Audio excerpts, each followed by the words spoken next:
ఇప్పుడే జీ5 app download చేయండి. చూడండి మీ ఫేవరెట్ టీవీ షోస్ ఎప్పుడైనా ఎక్కడైనా. డాక్టర్ గారు, ఈ రోజు మన ప్రేక్షకులందరికీ కూడా మన సూపర్ ఫుడ్ వంటిల్లే వైద్యశాలలో టేస్టీ మరియు హెల్దీ రెసిపీ ఏం చూపించబోతున్నారండి? గుర్రానికి దానాగా వేసే ఉలవల లడ్డు మనిషికి మంచి బలాన్ని ఇవ్వడానికి అద్భుతంగా ఉపయోగపడుతుంది. ఓకే, మరి సుమారుగా 100 గ్రాముల ఉలవలు తీసుకుంటే 320-325 కిలో క్యాలరీల శక్తి లభిస్తుంది. కోడి మాంసం కంటే 3 రెట్లు బలం ఎక్కువ. ఉలవలు 100 గ్రాములు తీసుకుంటే 23% ప్రోటీన్ ఉంటుంది. ఈ ఉలవల్ని మరి పంచదార బెల్లం వాడకుండా మన పద్ధతిలో ఖర్జూరం తేనె లాంటి అయితే తీపి కొరకు వాడుతుంటాం. వీటి సహాయంతో గనక ఉండ చేసుకోగలిగితే ఈ ఉలవల లడ్డు తినేసరికి మన శరీరానికి కావలసిన ఎనర్జీ 2-3 రెట్లు ఎక్కువ రిలీజ్ అవ్వడానికి ఉలవలు బాగా ఉపయోగపడతాయి. లడ్డు తయారు చేసుకునే విధానం ఇప్పుడు చూద్దాం.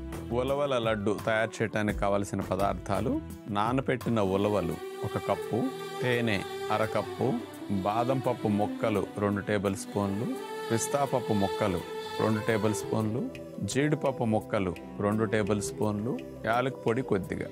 ముందుగా మనం 6-7 గంటలు నానబెట్టిన ఉలవల్ని నీళ్ళల్లోంచి తీసేసి మెత్తటి కాటన్ టవల్ పైన ఆ ఉలవలను పోసేసి తడిపోనివ్వాలి. ఇంకేదైనా పొరపాటుని తడి ఉంటే తుడిచేసేయాలి. ఫ్యాన్ కింద ఆరపెట్టేస్తే వేపించి పొడి చేసుకోవాలి కాబట్టి తడి ఉండకూడదు. అలా నానబెట్టి ఆరబెట్టిన ఉలవల్ని మనం బాండీలో వేసుకుని సన్న సెక్క మీద దోరగా వేగనివ్వాలి.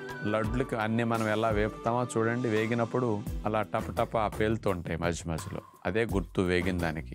ఆ తర్వాత మెల్లగా ఉలవలను కొద్ది గోరువెచ్చగా చల్లారనిచ్చి మిక్సీ జార్లో వేసేసి మెత్తగా ఉలవల పిండి మనం సిద్ధం చేసుకుంటాం.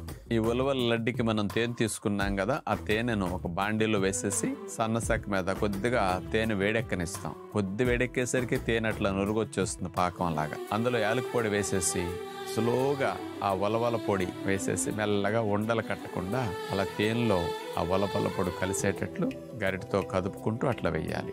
అలా పూర్తిగా ఉలవల పొడి అంతా కలిసిన తర్వాత ఫైనల్గా అందులో 3 రకాల డ్రై నట్స్ మొక్క చెక్కలు మనం ఏవైతే చేసుకున్నా వాటిని వేసేసి ఈ లడ్డుల పిండిలో కలిపేసేయాలి. దాన్ని పొయ్యి మంచి దింపి కొద్దిగా చల్లారిన తర్వాత ఉలవల లడ్లు మనం అలా చేసేసుకుంటాం. ఒక నిమ్మకాయ సైజు ఉండల్లో మనం అట్లా చేసుకుంటే బాగుంటుంది.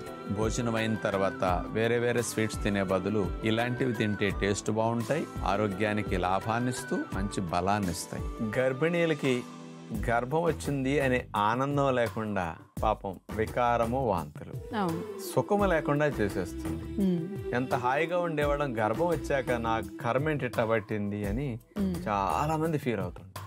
ఎందుకంటే తినలేరు, తాగలేరు, ఏది వాసన వచ్చినా కూడా వాంతి వచ్చేస్తూ ఉంటుంది. కూర్చోటానికి లేదు, పడుకోవటానికి ఉండదు, ఏది తినబుద్ధి కాదు. మరి అలాంటి వికారం నుంచి బయటపడటానికి తాటి బెల్లంతో చేసే అల్లం మురబ్బా స్పెషల్ గా ఉపయోగపడుతుంది. మామూలు బెల్లం చాలా మంది చేస్తారు. పూర్వం రోజుల్లో గర్భవతులకి తాటి బెల్లం అనేది కంపల్సరీ పెట్టేవారు. ఎందుకు తాటి బెల్లం ఎప్పుడు తినాలి అంటే తాటి బెల్లములో ఐరన్ కంటెంట్ మన బాడీకి కావాల్సిన దానికంటే 10 రెట్లు ఎక్కువ ఉంటుంది. అంత హైయెస్ట్ ఐరన్ ఉన్న నెంబర్ 1 ఆహారం తాటి బెల్లం. బి కాంప్లెక్స్ విటమిన్లు B1, B2 ఇవి మనకు కావాల్సిన దానికంటే 5-10 రెట్లు ఎక్కువ ఇందులో ఉంటాయి అన్నమాట.